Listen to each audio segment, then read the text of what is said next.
Well, greetings to you, saints. This is Bishop Kirby Clements tonight with the community of the Holy Spirit, and this is our regular Saturday night gathering. As you know, it's a time we share topics that I do believe have significance in the kingdom of God, and I like to believe in our own lives. And tonight, I'm going to talk about a topic. I want to talk about the journey.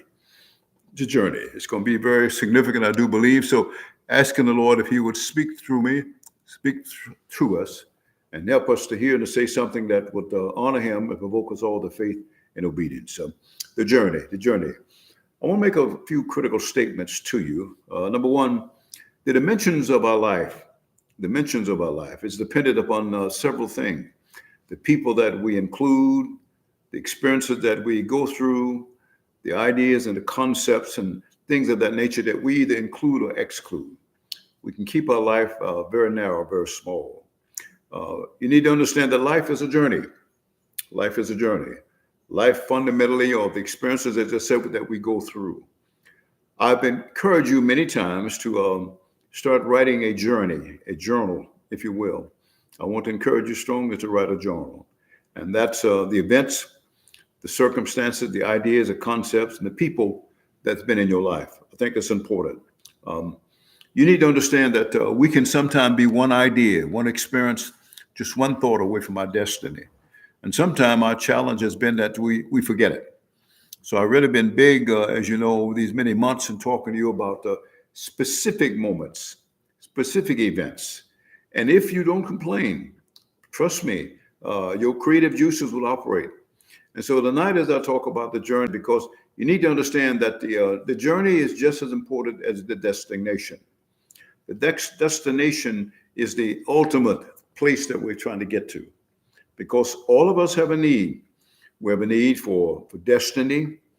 We have a need for knowledge. We have a need for legacy. We have a need for righteousness. We need to know these things in our lives. And I repeat to you constantly, there are several questions that we always have. We always want to know if we have been believing the right things, or if we have been believing the wrong things too long. That's very important, because our beliefs influence our attitude and the behavior. You have to get this in your mind. We want to know, believe it or not, will we have sufficiency. We want to know that, sufficiency. If we start out on a journey, we won't know if we have sufficiency, regardless what it may be. We want to know if we will be left alone. That's very critical, very critical. And I've said to you many times, be careful when you build your whole life around one person. Now, I'm not talking about marriage, but I'm really saying to you that all of us will experience death at some point in time, directly or indirectly. And we have to, I do believe, we have to learn to expand the borders of our tents, to have friends, and stop being an isolationist. This is very critical. We want to know, believe it or not, if God will help us, if God will help us. And you would think that people have concluded that, but they have not. They have not. Because many times we've experienced on this journey, sometimes setbacks. We've experienced sometimes certain beliefs that have not realized themselves. And that's why, once again, I keep saying to you, you have to know something about the ways of God. God is consistent but not predictable. I keep saying that to you. Everywhere I go, I make that statement, and it always causes people to, their minds start running. What do you mean by that? Because what they're hearing, because hear me carefully, Bishop Dale Bronner said a lot of wonderful things that's really influenced me. He said, people don't hear you when you preach. They interpret you. They don't hear what you say. And so they'll come back after you preach and say, you said this, and you say, but no, I didn't. But then I said to him, yes, you did. Because what they interpreted you to say is what you said to them. So many times when you go back and you can be one idea away from them. And we want to know if God will help us. And you'll be amazed, because some things we have tried and didn't work out correctly. And I can say to you, just because something doesn't work, just because you don't get the benefits you thought you should get the first time, does not mean that that's something foreign to God. So we want to know, number one, if God will help us. If we come down with an incurable disease, will faith in God be sufficient? And that is major, because I'm dealing with those kind of crises. So when I talk about the journeys, you know, this last Wednesday I talked about the God makers. because we can make God in our own image. As you know, our concept of God comes through our experiences. It comes through preachers and teachers and parents and friends. It comes through a lot of different sources. And I mentioned your book that I hope you've got by now by Dr. J.B. Phillip, entitled Your God is Too Small. His premise is simply this, that the God of the Bible and the God of our personal understanding are not always synonymous. That is, the God of our personal understanding can be too small. Sometimes we think God is restricted by certain things and events in our lives. Sometimes we think that God only wants to speak to our leaders, or that God makes a distinction between male and female. And those kind of things cause people to have a God that's smaller than the God of Scripture. And that's why I say to you constantly, Psalms 115, always remember that. Two men having a discussion about God. And what they're trying to do is to make a determination, how big is their God? Because they know that your concept of God determines your attitude and behavior. And that's why I constantly say to you that when people pray, I listen. When they pray, I listen. Because the nature of God, or what you think about God, is often expressed in the way you pray. I can't tell you how many meetings I've been in when people start to pray, and I wonder who they're talking to or who they're talking about, because they're shouting, they're screaming out. Many times they're rebuking the devil, and I want to know, are you talking to God or are you talking to the devil? Because constantly your concept of God is often expressed in your prayer life. And when I first came into the ministry, I thought God was deaf. I really thought he was deaf because, believe it or not, I would pray loud and I would pray long. Until my Sandra was upstairs and she beat on the floor and she said, God ain't deaf. That was my resident skeptic. But as I talk to you about the journey, because on this journey, we've made many discoveries. We discovered something about God. We discovered something about ourselves. We have. We discovered the things that influence us and impact us. We discovered that. We discovered something about people. And we learned a critical thing. We learned something about faith, how faith works. We learned that faith works, believe it or not, by memory. You have to remember, and that's why I'm big on you writing a journey. I want to please you. Write a journey. Write down the things that God has spoken to you, the events you've gone through, the people you have met, the critical events of your life. Write them down. Write them down. And not only write them down, but I would say, if you can daily, at least a couple of times a week, rehearse them. Rehearse them. And I'm saying to you that they have a significant effect upon your life, right upon the journey. And so I think one of the things about this journey, we've learned something about faith, how it works. It works by memory, but it works by forgetting. And I've talked with you about how some things you have to be clear in your mind. We've learned a whole lot in this journey about people, personality dynamics. I think that's very critical. All people are not the same personality. I did a study years ago on personality dynamics, the choleric, the sanguine, the melancholic, and the phlegmatic. These are different, the way people relate to their world. Some people can be very assertive, very aggressive. Some can be very passive. Some can be very systematic, very organized. And some are more spontaneous. You have to learn how to work with people like that. You have to learn how to work with people who may not always be as committed as you are to certain things. I said, if you're a leader, you'll have a Demas experience. You'll have a John Mark experience. You have a Barnabas experience. These are people that work with Paul and left him. They left him. You have to learn that if people are not as committed as you are, they won't always see things the way you see them. Because on this journey, you need to understand something. You saw a burning bush that other people didn't. And because of that, people may not have the same commitment as you have. So you've got to learn to work with people who are not as committed as you are. Because you're operating on primary revelation, they operate on secondary. You have to learn that. You also learn a whole lot about places. And you learn a critical thing. God makes covenant with people, not with things. I can't tell you how powerful a statement that is. Because things change. Places change. Jobs even change. Sometimes when people's jobs stop, if they're not their own and self-employed, if they work for others, and the job changes, many times the whole life falls apart. And I keep telling you, God makes covenant, agreement with people, not with things, not with houses or lands or cars or situation.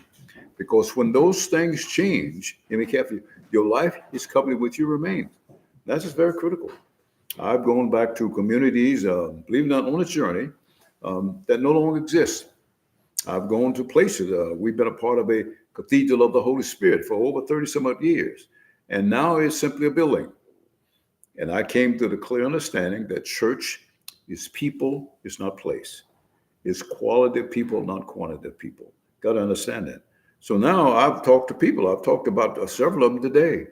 And they're still been out of shape because the building, number one, is empty. And I keep telling them that the church might have been scattered, but the church still exists because church is people, it's not place. So along this journey, you learn something about what church is. You learn how church is evaluated. You learn that success and failure is not always a matter of skill, ability, or enthusiasm. Not at all. You got to understand. It's not always that. In fact, believe it or not, the opposite of success is not failure. That's very powerful to me. The opposite of success is not failure. I'm a dentist by training, as you know, and I treat a lot of patients. I'm a specialist.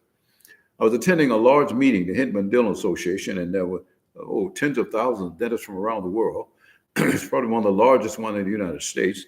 And I was in a meeting with several hundred dentists in the meeting. And there came a time for question and answer. Excuse me. Question and answer. And believe it or not, I've got it, I'm good. And believe it or not, I raised my hand to ask a question. Because the dentist that we're presenting was an outstanding practitioner, but he was showing slides of all his successful cases.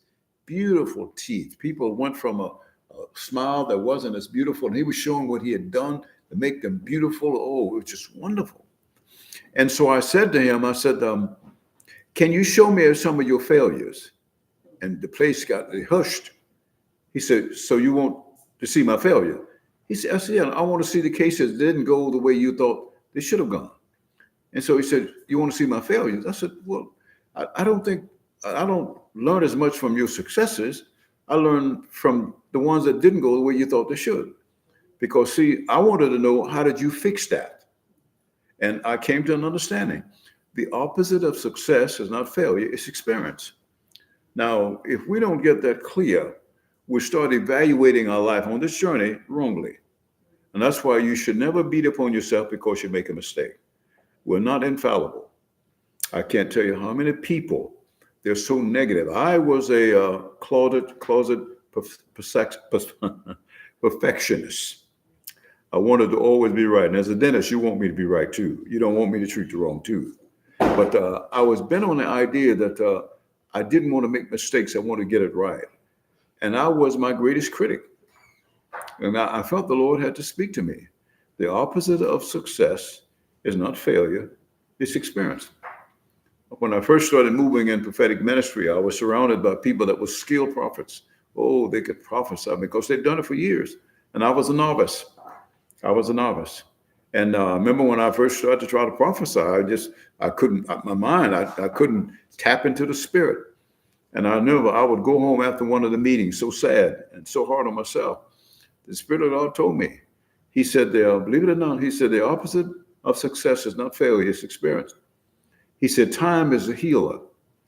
Time is a revealer. He said, time has the power to change things. He said, give yourself time to grow and stop being so critical and hard on yourself. And so I learned the critical part on this journey.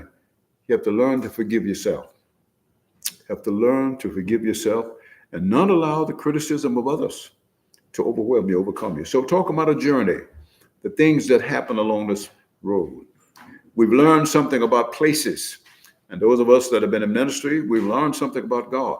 God is specific about place and time and situation. He is. There's some things that God demands to be done at a certain place at a certain time. God is geographically specific. He's time specific. He wants things done at a certain time, at a certain place. He really does. And if we don't do it at a certain place, at a certain time, in a certain manner, no more it's not done. So I think along this journey, we learned something about being in the place where God has placed us and doing the things that God has called us to do. During this journey, we have learned something about certain necessary experience. It's called the law of experience. That's really been big with me because I've discovered when I wrote the little book, Navigating the Journey, which was a treatise on the cathedral of the Holy Spirit, I discovered that there are certain experiences you have to go through, certain things you have to see and you have to witness, and you can't avoid them. And I found out how powerful those memories were. I would say to you today, I wouldn't give $10 million for the experiences I've learned in that ministry. I've learned to deal with different kind of people. I've learned to deal with different situations. And I've learned that a crisis is an opportunity encircled by danger.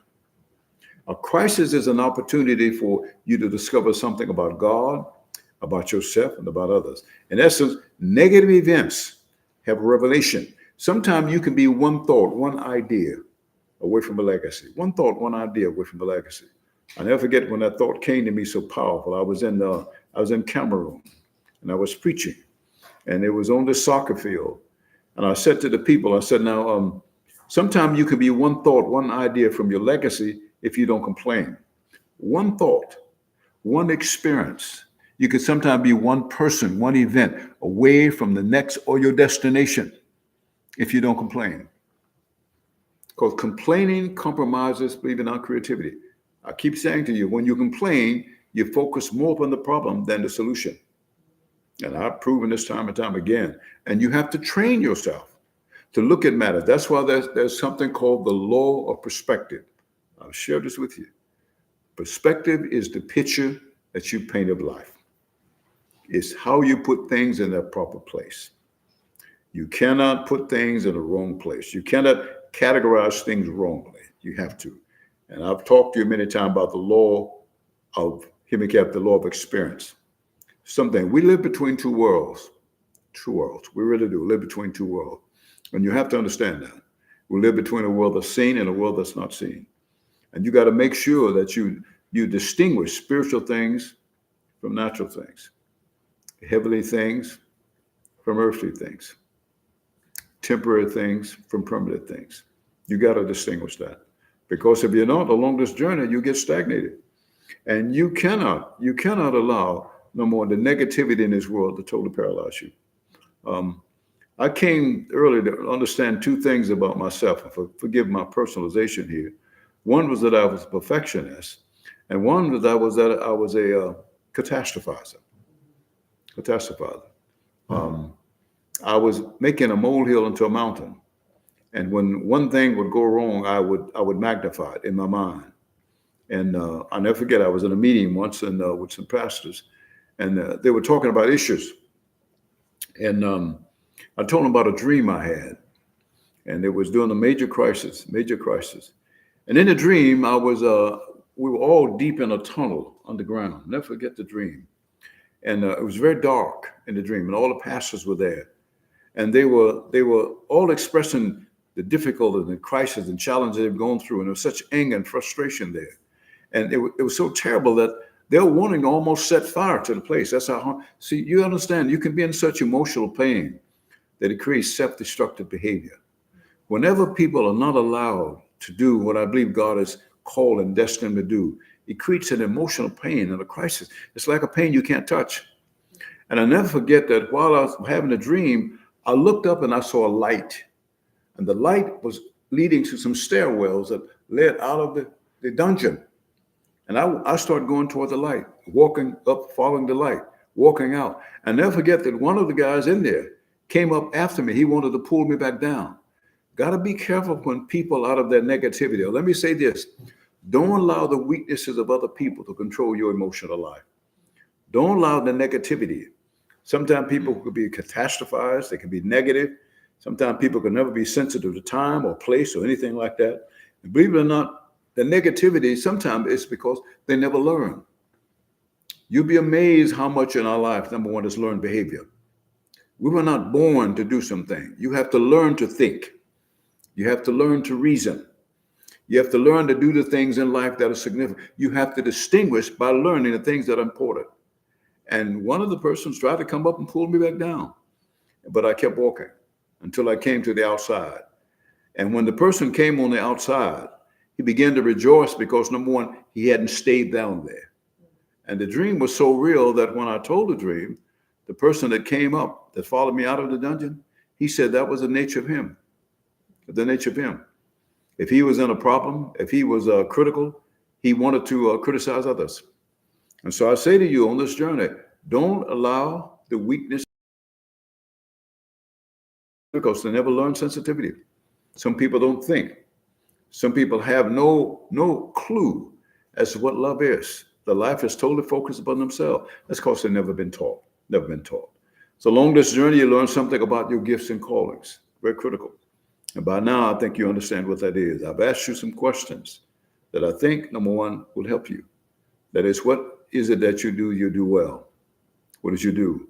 I was supposed to have been on a Zoom call today at 1 o'clock, and the bishop that asked me to come on, he only gave me about 2 days, so I didn't have enough time. And so I sent a note back to him, and I said that I'll be treating patients from 7 a.m. to 12 today, and I'm not too sure I'll be able to get on. Well, I wasn't able to get there because I still had the patient. But I sent him a note. Here's something. You cannot allow little things to become big things. Now, in my mind, I wanted to make the fact that I couldn't get on the call a major thing. But then I got to thinking, I didn't receive notice in time. He notified me in 2 days. He gave me the link. He didn't tell me early enough. He didn't ask if I would have time to do it on a Saturday. He didn't know that I was treating patients. So I sent him back a note, and I said I would try to be on there after 12. I wasn't able to do it. But because being a perfectionist, number one, I want to criticize myself. Learn to forgive yourself. And don't assume responsibilities for things over which you have no responsibility.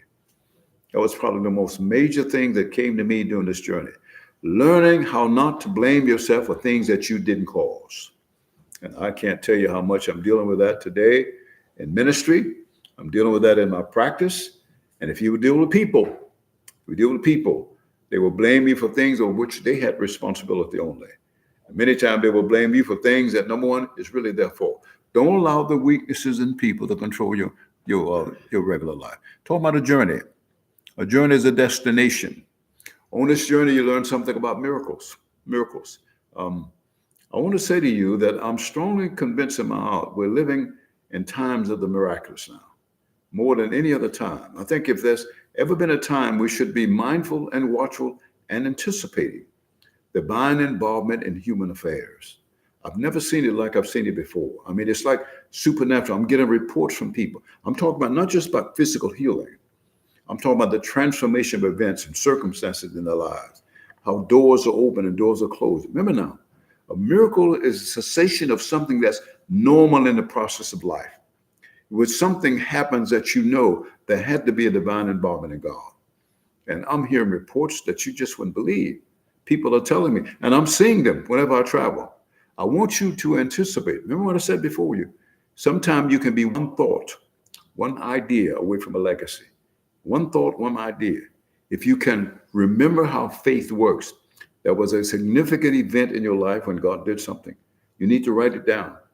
Because when I say you can be one thought, one idea away from a legacy, I simply mean that. If you can keep your thought and your mind focusing in the right position. So on this journey, we've learned something about time, learned something about space. We learned a whole lot about ourselves, the nature of ourselves. And you got to not be critical of yourself.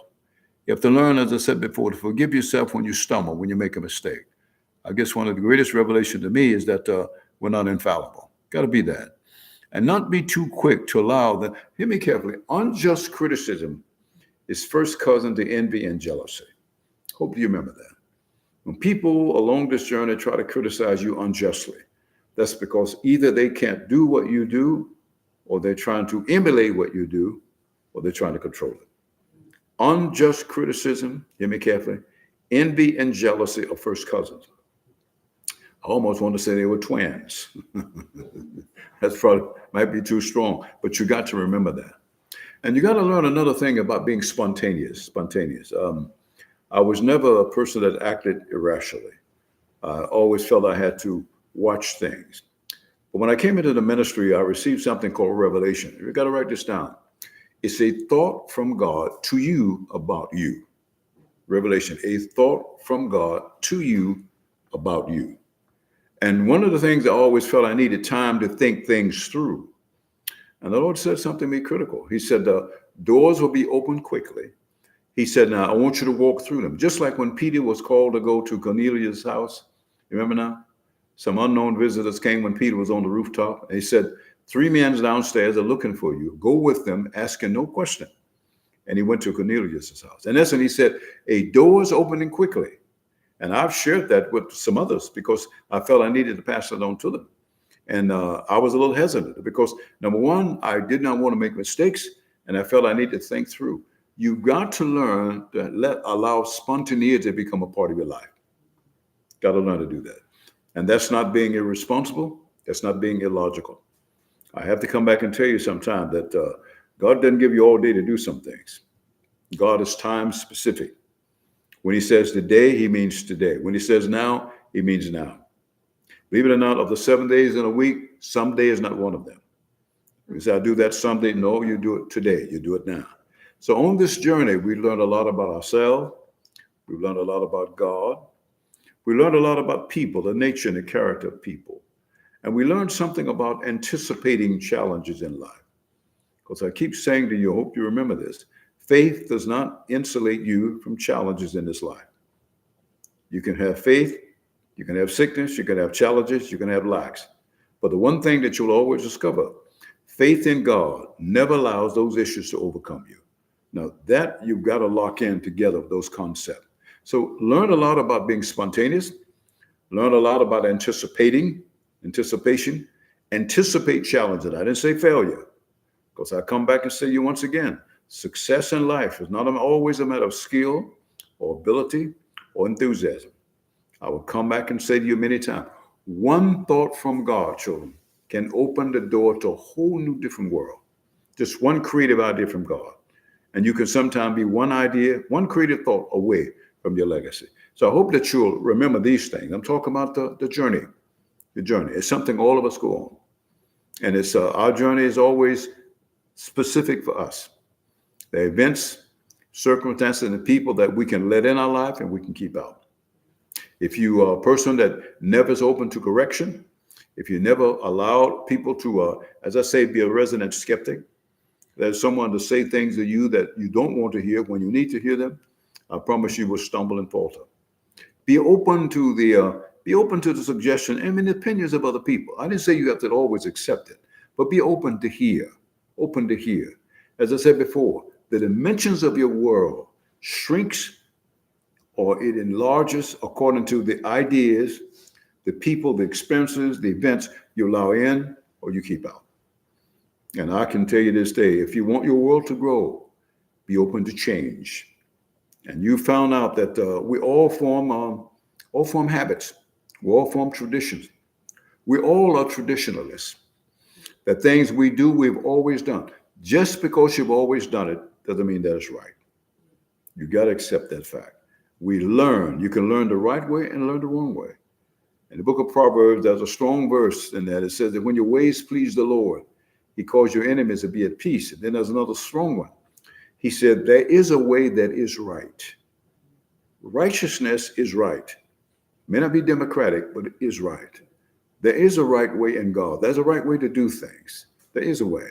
My good old professor at Morehouse College was Dr. E.B. Williams. I'll never forget because he taught me for a whole year. He would begin every class. We'd go to him, I think, once a week. And at the beginning of every class, he would make a statement. It took me a long time to understand the meaning. He said, the repetition of an occurrence indicates a pattern. And he would always open his class with that statement. The repetition of an occurrence indicates a pattern. And probably by the end of the class, I figured out what he was saying. If you see something happening repeatedly, he said it indicates a pattern. It indicates a tradition. It indicates a habit. He said you have to begin to understand the repetitions of occurrences in your life. He said, but it also helps you to evaluate people. If they consistently do the same things, it indicates a pattern. And then he said to me this question. He said, you have to learn tolerance. He said, you're not born with it. It's the one thing in our life we want to escape. Think about it. Apart from personal suffering, believe it or not, the next thing is tolerance. Because tolerance means self-sacrifice. When you're tolerant of another person or an event or whatever it may be, you're sacrificing something in yourself, self-fulfillment sometimes. And believe it or not, you have to learn this principle. He said this to me, very critical. I had to bring it to my heart. He said, if you endure hardness as a good soldier, if you're not entangled with the affairs of this life, in essence, he said, if you would not faint in the land of peace, he said, then you'll have victory in a lot of different things. Tolerance, hear me carefully, is a great sacrifice. But of all the behavior patterns that we can participate in one, that's probably the one that brings the greatest degree, because I can't separate tolerance from faith. Tolerance and faith, believe it or not, are inseparable. Because to have faith, that means that you've got to endure some things that you may not like. But you got to always be sure one thing, that you have heard from God. And so my last statement to you is this. You got to be thoroughly persuaded that what you're hearing, what you've been directed to do, has come from God. And that's why I go back to the writing that brochure, writing the diary. You need to record the things that God has said to you, because somewhere along the line, you see sequences, you see consistency, you see patterns. I had dreams this morning, amazing that I should. I had 3 separate dreams, and they were about leaders and events and circumstances. And I kept trying to figure out what the dreams meant.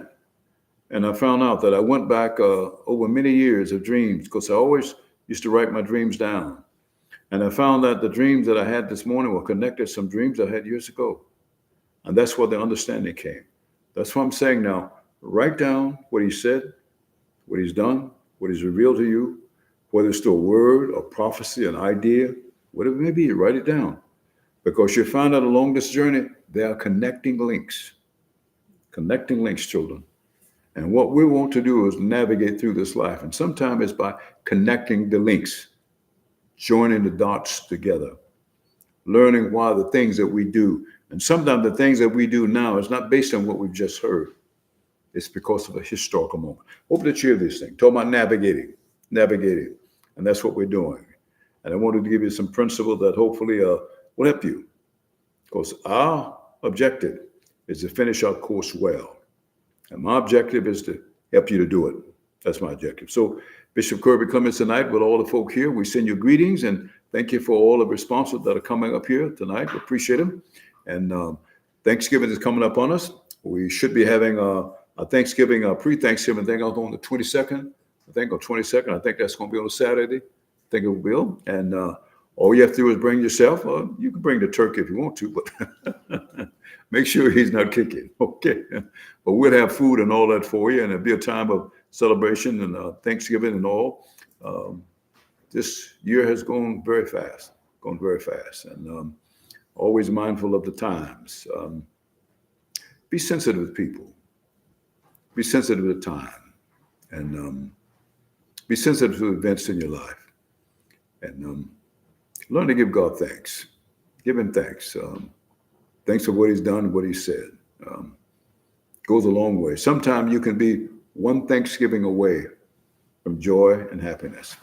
Sometimes you can be one Thanksgiving away, just one thought away from that.